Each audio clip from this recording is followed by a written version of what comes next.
Welcome back, and if this is your first time here, welcome. Let me tell you something that might change the way you look at procrastination forever. What if the reason you keep delaying your life is not because you are lazy, broken, or undisciplined, but because you have been fighting your mind the wrong way? What if the answer is not more pressure, more guilt, or more self-hate, but a calmer, sharper, more intentional way of living inspired by Japanese philosophy? In the next few minutes, you are going to discover how to finally stop procrastinating the Japanese way, not with empty hype, not with magical hacks, but with principles that can quietly rewire how you work, how you think, and how you move through each day. And if you stay until the end, you may realize that procrastination was never just about time. It was about friction, fear, identity, and the way you have been carrying your life. Most people think procrastination is a time problem. They think they need a better schedule, a better app, a better planner, a better morning routine, or a louder motivational speech. But procrastination is rarely about not knowing what to do. Most people already know. They know they should start the project, send the email, study for the exam, work out, clean the room, make the call, build the skill, write the page, save the money, apply for the opportunity, and stop wasting hours scrolling into numbness. The problem is not information. The problem is resistance. Something inside you hesitates, something delays, something negotiates, and over time, that hesitation becomes a lifestyle. The Japanese way of approaching this is powerful because it does not begin with drama. It begins with observation. It begins with the understanding that change does not need to be violent to be real. It does not need to look impressive to work. It does not need to rely on emotional intensity. Japanese philosophies around discipline, craft, routine, simplicity, and self-cultivation often emphasize quiet improvement, not theatrical transformation. That matters because a lot of procrastinators are addicted to intensity but allergic to consistency. They love the feeling of planning a new life, but struggle with the boredom of building one. They enjoy imagining big changes, but resist small actions that actually create them. The Japanese way interrupts that cycle. One of the most useful ideas here is Kaizen, the principle of continuous improvement through small, steady steps. This idea is often applied in business and manufacturing, but it is deeply useful for personal change. Kaizen says that improvement does not have to be massive to matter. It only has to be consistent. This is devastatingly effective against procrastination because procrastination loves large emotional weight. It wants the task to feel huge, meaningful, exhausting, and difficult before you even begin. The bigger the task appears, the easier it becomes to avoid. But Kaizen reduces psychological threat. It asks a different question. Not how do I finish everything today, but what is the smallest meaningful step I can do right now?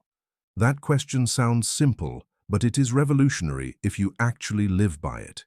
If you need to write a paper, the smallest step might be opening the document and writing one ugly sentence. If you need to clean your room, it might be picking up 5 things. If you need to work out, it might be putting on your shoes and doing 5 minutes of movement. If you need to fix your finances, it might be opening your bank app and looking at the numbers honestly. Procrastination survives on fog. Kaizen cuts through fog with tiny concrete action. The mind that resists a mountain often cannot resist one step, and once one step is taken, something important happens. Motion begins. The task stops being a fantasy or a threat and becomes a reality in progress. A lot of people reject small steps because they are secretly in love with dramatic change. They want to feel like a new person overnight. They want an intense reset. They want to go from chaos to mastery in one burst of energy. But that mindset often creates a cycle of self-betrayal. You set impossible expectations, fail to sustain them, then use that failure as evidence that you are incapable. Kaizen offers a more intelligent form of self-respect. It says you do not need to become impressive today. You need to become consistent today. The identity you want is built from repeated small wins, not occasional heroic efforts.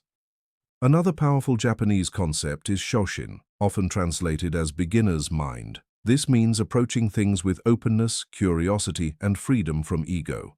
Procrastination is often made worse by ego. People delay starting because they want to do it perfectly. They want the first draft to sound brilliant, the first workout to feel strong, the first business idea to look polished, the first attempt to prove talent. But beginner's mind releases that pressure. It allows you to be new without shame. It allows you to learn without performing. It allows you to begin badly without making that mean something permanent about your worth. This matters more than most people realize. Many procrastinators are not lazy at all. They are perfectionists with fragile self-worth. They delay because starting imperfectly feels emotionally dangerous. If they truly try and the result is weak, then they have to face reality. So they stay and delay, where the fantasy of potential remains intact. Beginner's mind breaks that illusion. It says your value is not on trial every time you attempt something. You are allowed to be clumsy. You are allowed to be inconsistent at first. You are allowed to learn publicly or privately. What matters is honest engagement with the process. Think about how freeing that is. You do not have to wait until you feel talented. You do not have to wait until you feel ready. You do not have to protect your ego from every awkward beginning. The Japanese way often honors mastery, but it also honors the path to mastery, the patient repetition, the devotion to practice, the quiet humility of showing up again and again. If you can adopt that mindset, procrastination loses one of its favorite weapons, the fear of looking foolish while learning. Then there is the concept of ikigai, often described as a reason for being. People sometimes oversimplify it into a neat diagram, but at its core, it points toward meaning, contribution, alignment, and what makes life worth engaging with. Procrastination becomes especially strong when the task feels disconnected from meaning. The human mind can endure effort far better when it understands why the effort matters. If your work feels pointless, your attention will wander. If your actions are disconnected from your values, discipline feels hollow. If you do not know what your life is trying to serve, every inconvenience feels heavier. This does not mean every task will feel magical. Some things are simply dull. But Ikigai reminds you that daily action should connect, at least in part, to a deeper direction. Why do you want to study? Why do you want to get healthier? Why do you want to create?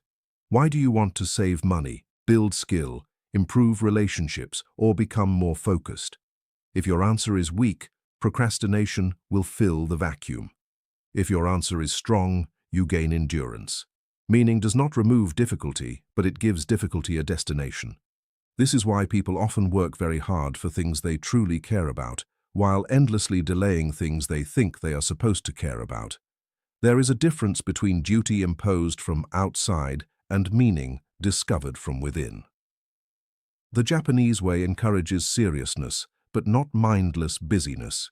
If you are constantly procrastinating one area of your life, it may be worth asking not only how to force yourself, but also what truth your resistance is revealing. Do you hate the method but love the goal?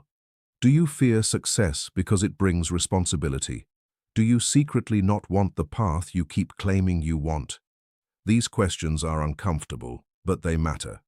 Sometimes procrastination is not only avoidance of effort, sometimes it is misalignment asking to be acknowledged. Another deeply relevant idea is the value of space, pause, and intentional emptiness.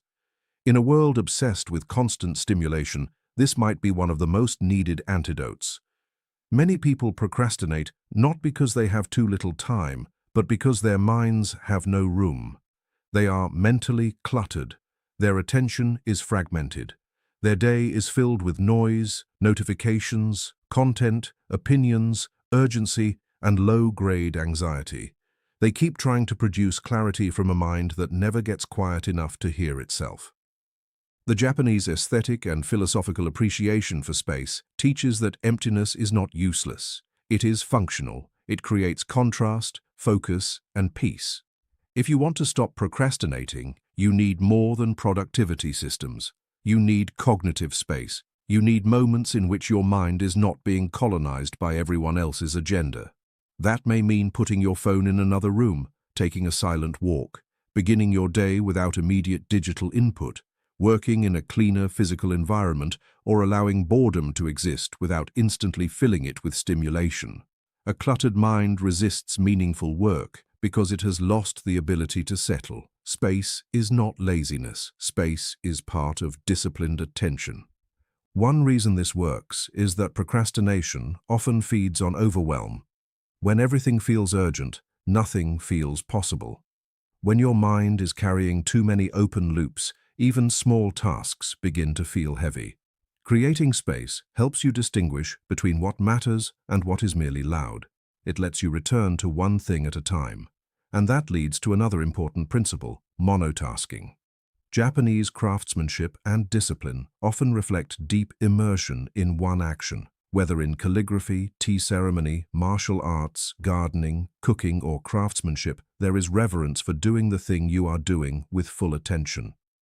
Modern life trains the opposite. We live in a multitasking culture that praises speed and availability while destroying depth.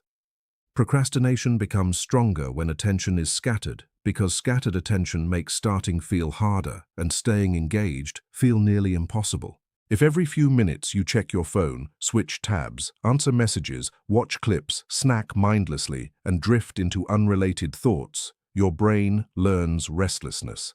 Then, when it is time to do meaningful work, stillness feels painful. Focus feels unnatural. You start calling that discomfort procrastination, but really, it is attentional withdrawal. You have trained yourself to need novelty every few minutes. The Japanese way of full presence says return to one thing. Let the task deserve your full mind for a while. Do not divide yourself into fragments and then wonder why your output feels weak. This is not just poetic, it is practical. Pick one task, define the next visible action, remove visual clutter, silence unnecessary notifications, set a time boundary. Stay with the task long enough for your mind to stop panicking and settle into rhythm. At first, this may feel uncomfortable, even irritating. That is normal. You are retraining attention. Over time, single-task focus stops feeling restrictive and starts feeling liberating. There is peace in not being split apart. There is also a very Japanese respect for ritual, for repeated forms that shape behavior. A ritual is different from a vague intention. It is embodied. It has sequence. It reduces decision fatigue. Procrastination thrives in ambiguity. It asks, when should I start? How should I start? What should I do first? What if I am not in the mood? What if I wait a little longer? Ritual cuts through that. It says, this is how the work begins. Perhaps you make tea, clear the desk, open the notebook, set a timer, and start with 5 minutes of revision. Or you light a lamp, play one instrumental track, and write until it ends. Or you stretch, breathe, and begin studying at the same time each evening. These details may seem minor, but they train the nervous system. A ritual tells your mind, we are entering the state now. You are no longer waiting for motivation. You are stepping into practice. Japanese culture often understands that the form supports the spirit. The structure helps generate the feeling, not the other way around. Many procrastinators wait to feel ready before they begin. Ritual teaches the reverse. Begin the form, and readiness often follows. This is one of the most mature lessons you can learn. Action creates mood more reliably than mood creates action. There is also the discipline of gaman, enduring the seemingly unbearable with patience and dignity. This is not about suppressing emotion in an unhealthy way. It is about developing tolerance for discomfort without instantly collapsing. Procrastination often happens at the first touch of friction. The task seems boring, confusing, tedious, uncertain, or mentally demanding, and the mind reaches for escape. Gaman asks you to stay a little longer, not forever, not in a self-destructive way, but longer than your old self would. This can be transformative. Many of the tasks you avoid are not impossible. They are merely uncomfortable for longer than your current tolerance allows. Reading dense material, practicing a difficult skill, organizing messy finances, writing through self-doubt, sitting with uncertainty while building something meaningful. The Japanese way does not always rush to remove discomfort. Sometimes it asks you to become stronger in relation to it. That means not every unpleasant feeling is a signal to stop. Sometimes it is a threshold. Sometimes the resistance you feel in the first 10 minutes is just your undisciplined mind protesting the loss of easy stimulation. If you can sit through that protest without obeying it, you often reach the other side where real work begins. This idea connects beautifully to the discipline of shugyo, a kind of austere training or devoted practice. In many Japanese traditions, mastery is not treated as casual self-expression. It is earned through repeated discipline. There is seriousness in the path.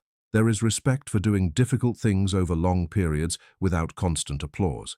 This is important because procrastination is often a symptom of a culture that wants rewards without apprenticeship. People want fluency without drills, strength without training, wisdom without solitude, success without repetition, and art without ugly drafts. Shugyo restores dignity to practice. It says the road itself matters, the repetition matters, the struggle matters, the correction matters, the humble return matters. If you could see your work not as a nuisance, but as training, your relationship to procrastination would begin to change. The workout is not just calories burned, it is training in consistency. The study session is not just information consumed, it is training in concentration. The difficult conversation is not just emotional labor, it is training in courage. The budget review is not just money management, it is training in honesty and responsibility. When you frame action as training, even imperfect sessions retain value. One of the reasons the Japanese way can be so effective is that it shifts identity from outcome obsession to practice devotion. Most procrastinators are too obsessed with outcomes. They want to know if they will succeed before they begin. They want reassurance that the effort will pay off. They want certainty that the result will justify the discomfort. But practice-based identity says something calmer and stronger. I am the kind of person who returns to the work. I am the kind of person who trains. I am the kind of person who honors the craft, even on ordinary days. This identity is harder to shake because it does not depend on immediate reward. It depends on relationship to process. There is also an aesthetic lesson here, the Japanese appreciation for simplicity, restraint, and intentional design.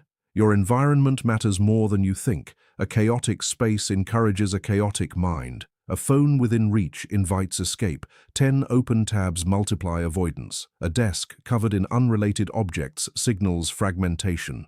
If you want to procrastinate less, design your environment so that the right action is easier to begin. This is not weakness. It is wisdom. You are not supposed to win every battle through willpower alone. Make the work visible, reduce friction, put the book on the desk, prepare the workout clothes the night before, leave your instrument out, keep unhealthy distractions farther away, use a cleaner, quieter workspace. Have one notepad, one pen, one task list, not 12 half-used systems. Japanese design often understands that clarity in environment supports clarity in behavior. Your room is not separate from your mind. It is one of the languages your mind keeps reading. If your space says confusion, delay becomes easier. If your space says purpose, starting becomes less dramatic. Another Japanese principle that can help is wabi-sabi, the acceptance of imperfection, incompleteness, and transience. This is a life-saving idea for procrastinators. So many delays are rooted in the fantasy that the work should emerge pure, polished, and flawless. But the real world does not work that way. Real progress is uneven. Real routines wobble. Real writing starts messy. Real habits are interrupted and resumed. Real healing is non-linear. Wabi-sabi allows you to stop turning imperfection into evidence of failure. Imagine how much lighter your life becomes when you stop needing every effort to look clean and complete. You miss a day, you return. You write something weak, you revise. You make a mistake, you correct. You lose momentum, you begin again. Procrastination often turns small flaws into reasons to quit. Wabi-sabi teaches that broken rhythm does not mean broken path. Something can be unfinished and still worthy. Something can be imperfect and still beautiful in progress. Something can begin awkwardly and still become meaningful through care. This leads into a crucial truth. If you want to finally stop procrastinating, you must stop making each day a referendum on your worth. Some days will be better than others. Some sessions will be sharp, others dull. Some mornings you will feel clear, others foggy. The Japanese way often respects seasonality, rhythm, and patient return. Nature itself does not bloom every day with equal force. Yet it continues. You do not need permanent inspiration. You need return. That word matters. Return to the desk. Return to the mat. Return to the page. Return to the breath. Return to the practice. Return without drama. Return without turning every lapse into an identity. Another hidden cause of procrastination is internal noise, the constant self-criticism that follows you into every task. You tell yourself you are behind, that you wasted too much time, that you should have started earlier, that others are ahead, that you always do this, that you are hopelessly inconsistent. This voice does not help. It weakens action. The Japanese way of disciplined practice is often less emotionally chaotic than that. It does not need to scream at itself all day. It simply returns to form. There is power in that emotional economy. Less self-theater, more action. If you keep speaking to yourself like a failed project, starting will always feel heavier. Try something different. Be honest, but not cruel. Say, I delayed, and now I begin. I am rusty, and now I practice. I am distracted, and now I return. This is not softness. It is precision. Shame burns energy that could be used for action. Calm honesty preserves it. A disciplined life is not built by endless self-insult. It is built by repeated correction. There is also the question of tempo. Many procrastinators secretly destroy themselves by living in extremes. They sprint and collapse, binge and avoid, overload and disappear. The Japanese way often values steadiness over spikes. Think of the bamboo that bends without breaking, the craftsman who returns daily, the gardener who trusts season and patience. Not everything meaningful should be attacked at maximum intensity. Sometimes slower is stronger because slower is sustainable. If you are always trying to change your whole life in one burst, you may actually be deepening procrastination by making effort feel exhausting and unstable. A steady hour every day beats a frantic 12-hour panic followed by burnout. 10 minutes of planning beats vague guilt all afternoon. A walk after dinner done consistently beats a perfect workout plan abandoned in 3 days. A page written daily beats a novel imagined for 5 years. Sustainable rhythm is not less ambitious. It is more mature. It understands that life is long, and the person who can continue quietly often surpasses the person who depends on emotional fireworks. The Japanese way also honors respect, and that includes respect for time, but not in the anxious Western productivity sense of stuffing every minute full. Real respect for time means not wasting your life in unconscious delay. It means recognizing that your attention is part of your existence. Where you place it becomes your days, and your days become your life. Procrastination is not just inefficiency. It is often a form of life leakage. Hours disappear into avoidance, and with them goes confidence, clarity, and self-trust. Each time you repeatedly postpone what matters, you teach yourself that your intentions are weak. That erosion is costly.